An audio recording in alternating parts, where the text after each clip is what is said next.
Welcome back. We talked about solubility. We talked a little about some of the units that we use when we talk about the solubility of something. How many grams can you dissolve for every 100 grams of something else? They're going to talk about two kind of somewhat random seeming topics in the middle of solubility before we get into a little bit more math. One is on solubility and temperature, and the other is on solubility of gases. And these are just more interesting topics. We're not actually going to be doing much quantitative with them, no numbers as much, at least none that we're going to work with mathematically. I'll give you a couple numbers. But what we want to consider is what's going to happen to solubility as we change things. And one of the primary things we can change is temperature. We might wonder what happens to solubility as we change the temperature. Well, the quick example you can think of is if you've ever tried to dissolve sugar in hot tea. You put sugar in hot tea, it dissolves, bing, just like that. You try to put sugar into cold tea, and it takes a lot of time. And sometimes I feel like, well, there's not a lot of sugar that's dissolving in there compared to what can go into the hot tea. Now, it turns out there's two things that are going on. One is that things will dissolve faster in hot water and slower in cold water. But the other is that actually things are more soluble in the hot water than they are in the cold water. And sugar especially is one of those ones that has a major change in solubility as a function of temperature.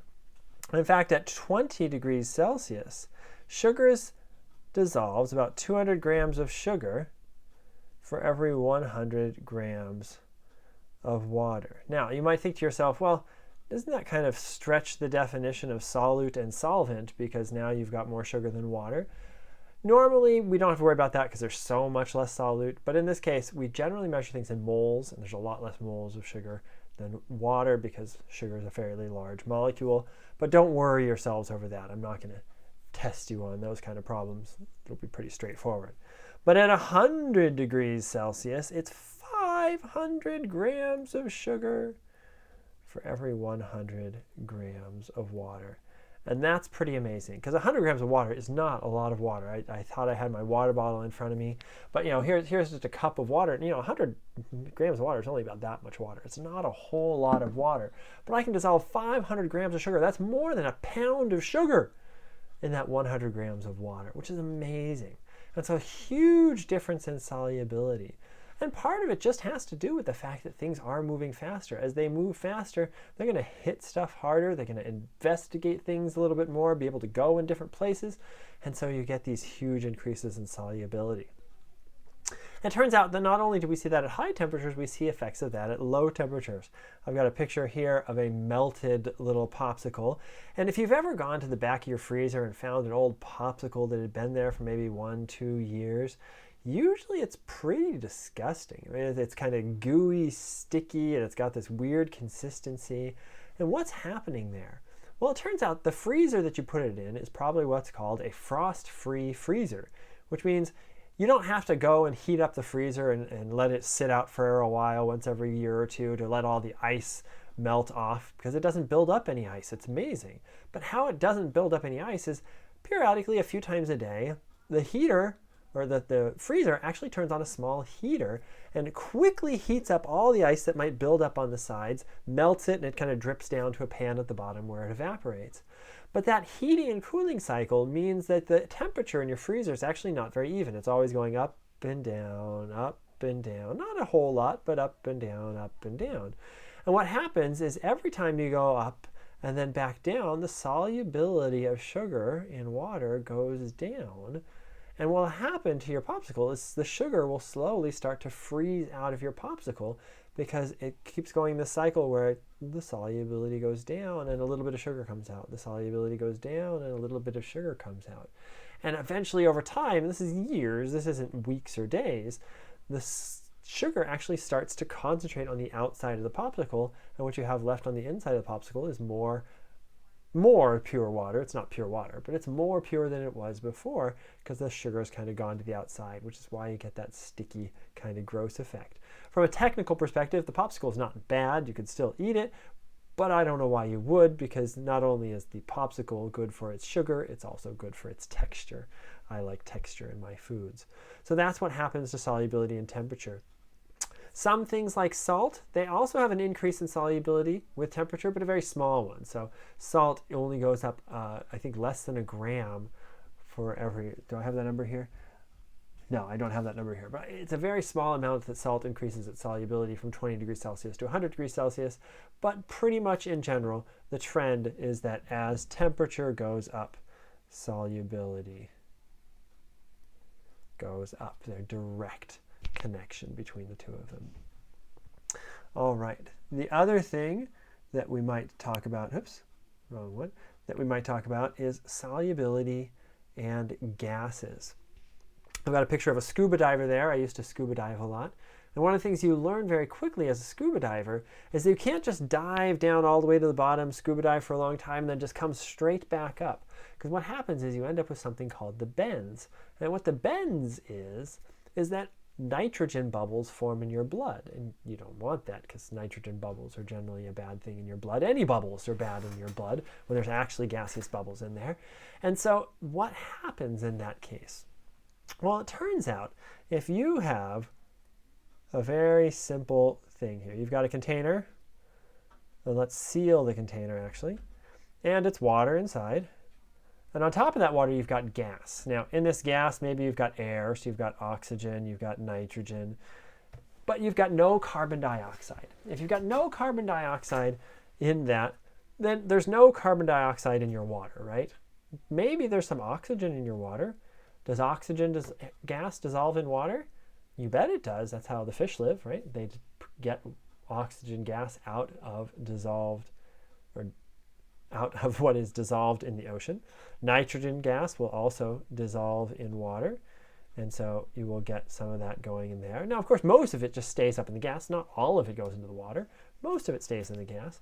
But if there's no CO2, there's no CO2 to go in the water. Now, let's take that same box. And we've got some O2 and we've got some N2. Now let's add some CO2. Well, now that there's some CO2, right, there's also a chance that the CO2 is going to hit the water, and there's going to be some dissolved CO2 in our water, right? So if we have some CO2, we can have some dissolved. If there's no CO2, we can have none dissolved. That makes sense so far. What happens if we have a lot of CO2? So we put a high pressure of CO2 gas on top of that liquid. Well, now there's all sorts of CO2 molecules that are hitting the surface of that liquid. And every time they hit, there's a chance they're going to go in. They don't always go in. So when there's a lot of CO2 on top, there's actually likely to be a lot of CO2 in the water. And what we see is this relationship that the more CO2 we have on top of the water, the more CO2 we have in the water. And this is called Henry's law. Now, Henry's law sounds really fancy when you read it, but it's just what we just said, is that the partial pressure, the amount of gas dissolved in a liquid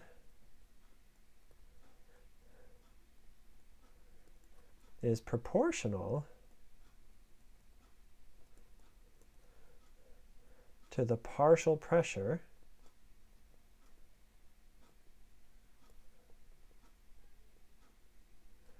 of the gas above the liquid.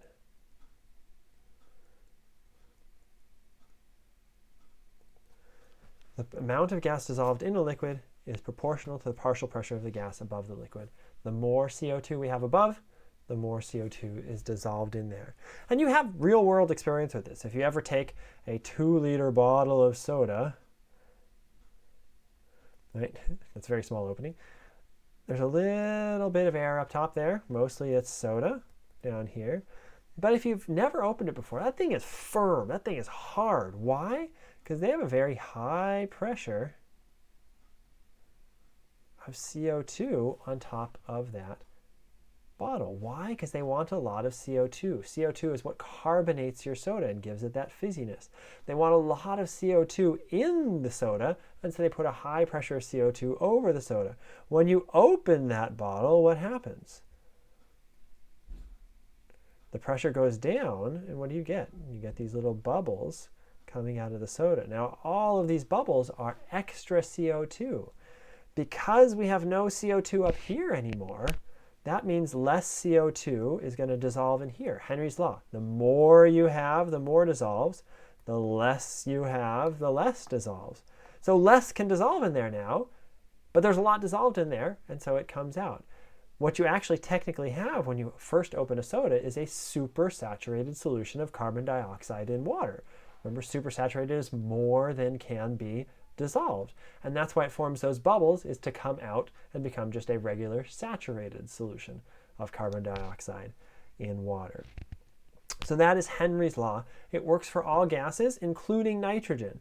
So what happens is you're a scuba diver. As you dive down deep into the ocean, you're actually breathing pressurized air. And so you have a higher pressure of nitrogen on your bloodstream, which means there's more nitrogen in your bloodstream. But as you ascend to the surface, you don't have as much pressure of nitrogen because you're breathing less pressurized air. And that nitrogen literally tries to bubble out, just like opening a soda bottle. You don't want that to happen. So what you actually do is you come up very slowly so that your body has time to get rid of that nitrogen without bubbles. And then you're just fine and safe. So what do we need to know about Henry's law? We need to understand the relationship between solubility and pressure and be able to talk about that, maybe write a sentence or two about that.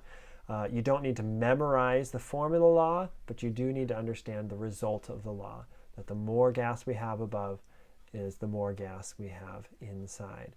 So those are two very quick topics on gases and solubility and temperature. Thanks.